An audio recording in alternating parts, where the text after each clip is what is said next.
It's a point of duty to disobey every single order of court that is bordered on Mazi Nnamdi Kanu.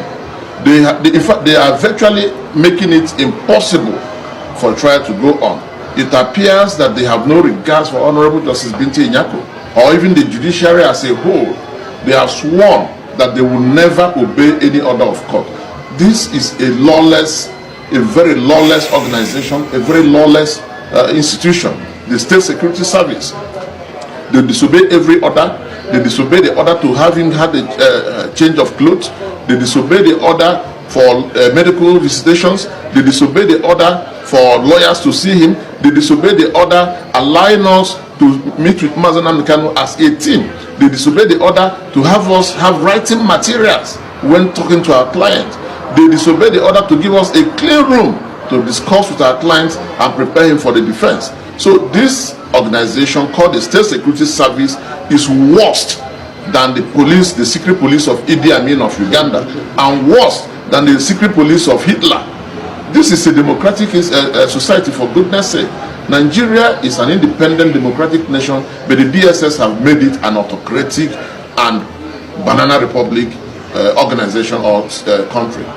Nnamdi Kanu's legal counsels, led by Barrister Aloy Ejimako, has accused the Nigerian government, led by Bola Ahmed Tinubu, of trying to kill Mazi Nnamdi Kanu through incarceration and solitary confinement without obeying the court order, which has long demanded the release of Mazi Nnamdi Kanu with compensation and apology for violating his fundamental human rights.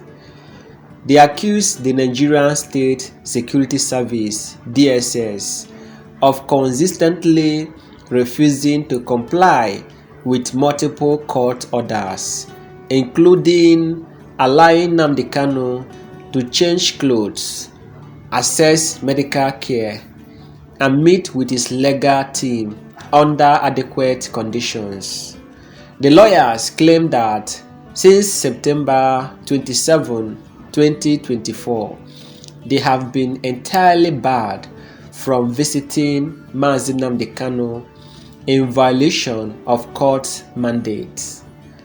The lawyers argue that Nnamdi Kanu's right to a fair trial is severely compromised by the DSS actions, as they are unable to prepare him adequately for defense.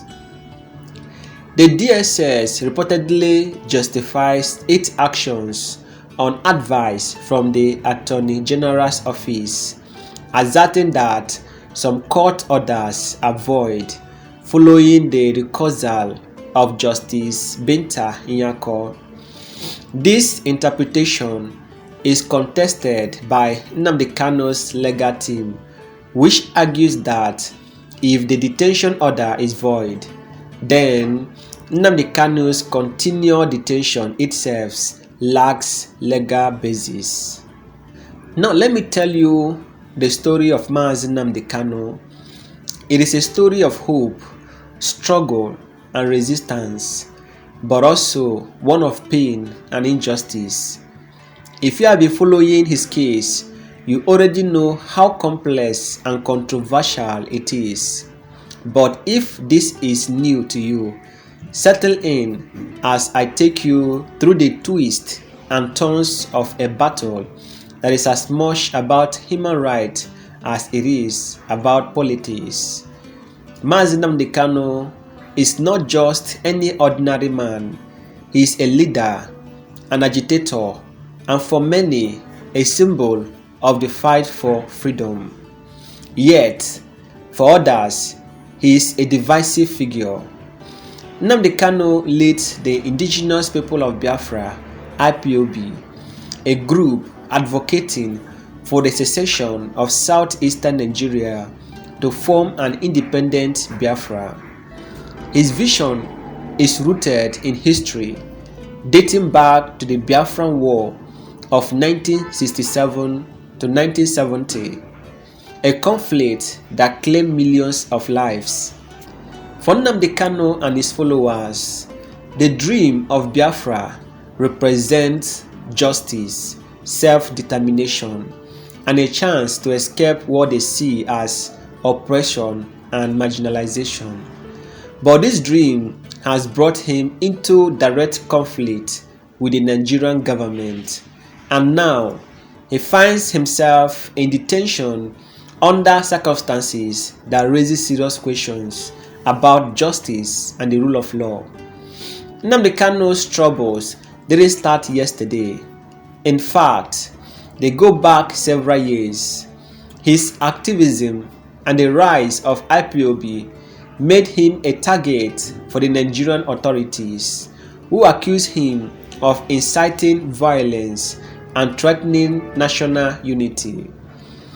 Arrested in 2015, Nnamdi Kanu spent time in detention before being released on bail in 2017.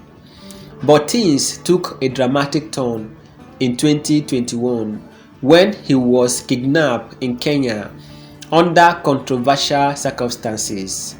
His supporters claimed he was adopted and extradited to Nigeria illegally, violating international laws.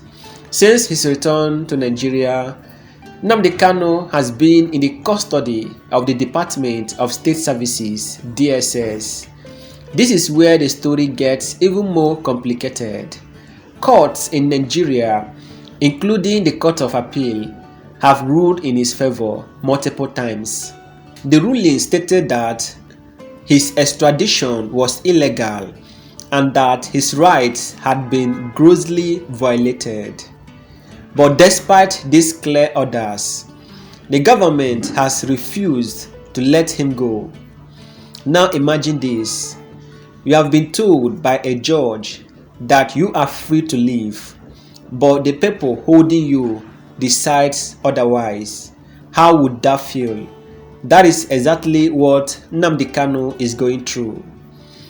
The DSS in Nigeria is a Nigerian secret police, and in Nnamdi Kanu's case, they have taken center stage. They have been accused of acting above the law, ignoring court orders, and making life miserable for Mazi Nnamdi Kanu. His legal team has described the DSS as a lawless organization, comparing them to notorious secret police forces from history. These are strong words, but they reflect the frustration and anger of those fighting for Mazi Nnamdi Kanu's release. For months, the DSS has allegedly denied Nnamdi Kanu basic rights. He's not allowed to change his clothes, access medical care, or meet with his lawyers under acceptable conditions. Can you imagine being in solitary confinement, cut off from the world, with no access to basic necessities? It is not just inhuman, it is a form of slow torture.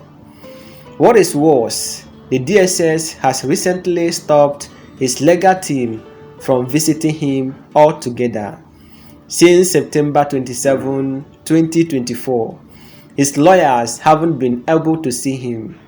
This is despite a court order allowing them to visit 3 times a week. It is like the DSS is saying, "We will do whatever we want, and there is nothing you can do about it." Nnamdi Kanu's legal team, led by Barrister Aloy Ejimako, has been relentless in their fight. They have filed multiple petitions and counter-arguments, pointing out the inconsistency in the Nigerian government's actions. One of their key arguments is simple. If the court's order for visitation are void, then the order for detention must also be void. You can't pick and choose which part of the law to follow. The Nigerian government, however, seems to be playing a different game. They have argued that because the presiding judge, Justice Binta Nyako, recused herself from the case, her previous rulings no longer stand. This legal gymnastics has only added to the confusion and delays in the case. But let's step back for a moment. What does it mean for a government to ignore court orders? It sends a chilling message that the rule of law doesn't matter, that power can trump justice, and that is a dangerous precedent, not just for Nnamdi Kanu, but for everyone in Nigeria. At the heart of this story is a man who is suffering. Nnamdi Kanu's health has reportedly deteriorated during his time in detention. His lawyers have repeatedly called for him to be given proper medical care, but their pleas have fallen on deaf ears. Imagine being sick and not having access to a doctor, let alone the comforts of your loved ones. That is the reality he is living. Beyond the physical toll, there is the psychological impact of solitary confinement. Experts say it is one of the most damaging forms of imprisonment, often leaving lasting scars. For Mazi Nnamdi Kanu, it is not just about the walls of his cell. It is about being silenced, cut off from his people, and unable to defend himself effectively. Nnamdi Kanu's case isn't just about him. It is a reflection of deeper issues in Nigeria. The country's justice system is under strain, and the actions of the DSS raise serious questions about accountability and respect for the law. If court orders can be ignored so blatantly, what hope is there for ordinary citizens seeking justice? There is also the political dimension. Nnamdi Kanu's push for Biafra taps into long-standing grievances in southeastern Nigeria, where many feel marginalized by the central government. His detention has only fueled these feelings, with some seeing it as proof that their voices aren't being heard. Nnamdi Kanu isn't alone in this fight. His supporters, both in Nigeria and abroad, have continued to speak out, holding protests and raising awareness about his plight. They argue that his detention is not just illegal but immoral, a violation of his fundamental rights. For them, Nnamdi Kanu represents more than just a political leader. He is a symbol of resistance against oppression.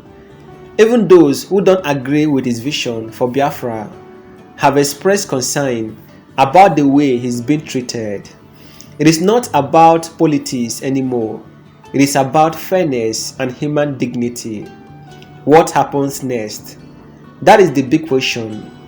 Nnamdi Kanu's legal team is not giving up.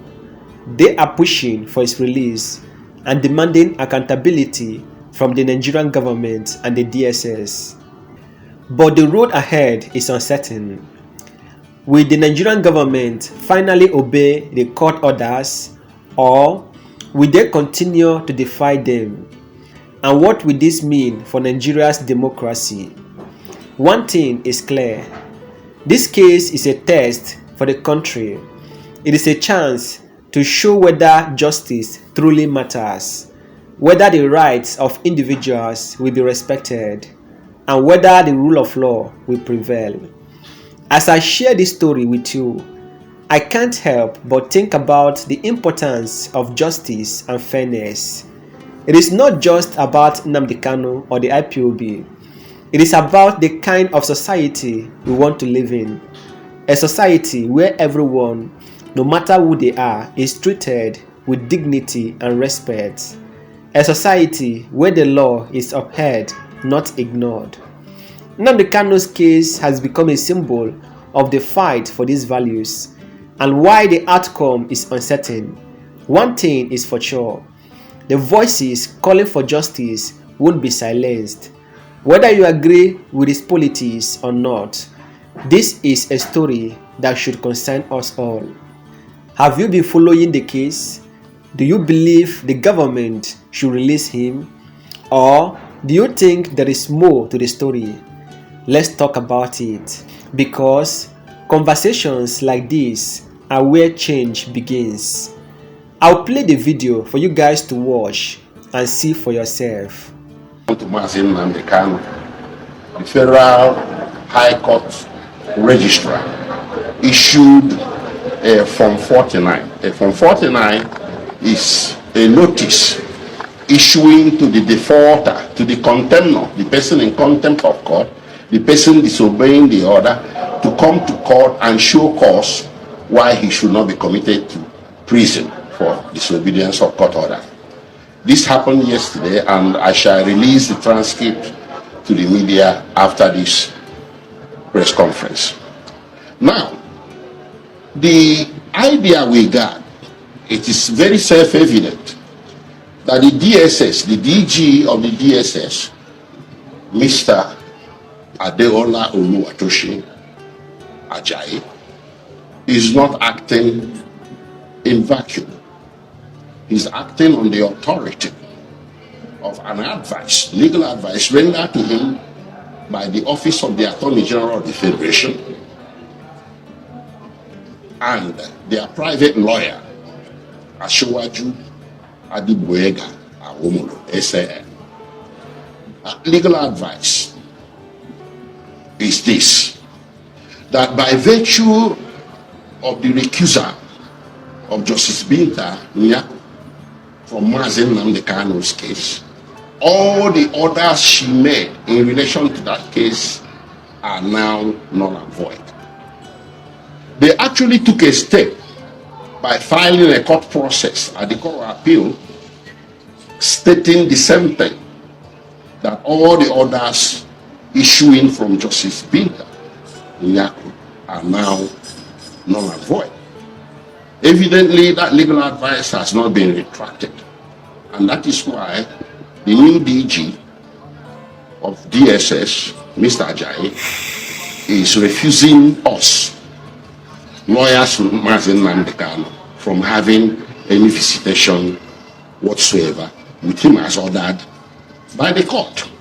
You will recall that Justice Binta Nyako ordered that counsel to Mazi Nnamdi Kanu, the legal team, should be given a 3-day visitation regimen every week, which are supposed to be on Mondays, Wednesdays, and Fridays. But since 27 September, and the pursuant or after the recusal of Justice Binta Nyako, DSS has consistently refused us entrance into the facility to see Mazi Nnamdi Kanu. And in fact, on 23rd, which was on Wednesday, we were barricaded. We were stopped at the very first gate of DSS from even going inside. This is a travesty of justice. When you disobey the order of court, no court should take it lying low. And this was why the Registrar of the Federal High Court issued that notice to Mr. Ajayi yesterday. Now, let me say this. When they filed this legal process in court, seeking to nullify all the orders issuing for Justice Binta Nyako, we did not go to sleep. We also filed a counter process in response, stating to the court that if in fact the orders issued by Justice Nyako are now null and void, then that must include, as a matter of logic, it must include the very order she issued, which was the first one that led to the remand and detention of Mazi Nnamdi Kanu. So if the government is now arguing that the order of visitation is no longer valid by virtue of that recusal, then the order of detention shall also not be valid. This is our argument. So we use this opportunity to make the point that this continuing misconduct by the DSS, which is unconstitutional, is the number one thing that is complicating the trial of Mazi Nnamdi Kanu that they so much desire. Pray, how can you try a man How can you subject a man to trial for capital offenses when you do not allow his lawyers to see him? This is why we're opposed to trial. But they make it look like we are unwilling to stand trial. No, we are not. We are willing, but the constitutional considerations or constitutional conditions, requirements before a trial can ensue must be present. And the most important one, and which is overriding, is our client's right to fair trial. You cannot have fair trial in the absence of lawyers having access to the defendant to prepare him for trial. So this notice that was issued yesterday has become the climax of this serial contempt of orders of court by the DSS. And we don't think, and we never expected, that the new director, a well-educated man like Mr. Ajayi, which I understand to be a lawyer, should inherit the whatever bad legacy that was left at that DSS by the predecessor, by the departing DG. So we expected him to act better and to act within the confines of the law. So this is why we decided that we should shed light on this. You are going to receive details of that in your emails later on. Thank you. Then also very clear that the State Security Service have consistently become law unto themselves. They are the most lawless organization in Nigeria. They have made it a point of duty to disobey every single order of court that is bordered on Mazi Nnamdi Kanu. In fact, they are virtually making it impossible for trial to go on. It appears that they have no regards for Honorable Justice Binti Nyako or even the judiciary as a whole. They have sworn that they will never obey any order of court. This is a very lawless organization, a very lawless institution. The State Security Service, they disobey every order. They disobey the order to have him have a change of clothes. They disobey the order for medical visitations. They disobey the order for lawyers to see him. They disobey the order allowing us to meet with Mazi Nnamdi Kanu as a team. They disobey the order to have us have writing materials when talking to our client. They disobey the order to give us a clean room to discuss with our clients and prepare him for the defense. So this organization called the State Security Service is worse than the police, the secret police of Idi Amin of Uganda, and worse than the secret police of Hitler. This is a democratic society, for goodness sake. Nigeria is an independent democratic nation, but the DSS have made it an autocratic and banana republic organization or country. Thank you very much. The State Security Service is in total violation of the court order. Even yesterday when we went there, they could not even allow us access the gates. Even they believe that when to serve the court process, they stop him not even have access to their compound. That is to show you how extent these people have, determined to perpetually avoid the Mazi Nnamdi Kanu's lawyer to even come close to the place, talk of having any visitation with Mazi Nnamdi Kanu. So in conclusion, these people are in total violation of court order. If they say that the order the court has met based on the recusal has elapsed or terminated, it means that they have to release Mazi Nnamdi Kanu, because the same order that is what is keeping him in their detention. It means that order also terminated. This is the end of our news update. Please click the icon on the top right corner of your screen to watch my next video. You will enjoy it. I will see you again in my next update. Enjoy the rest of your day. Goodbye.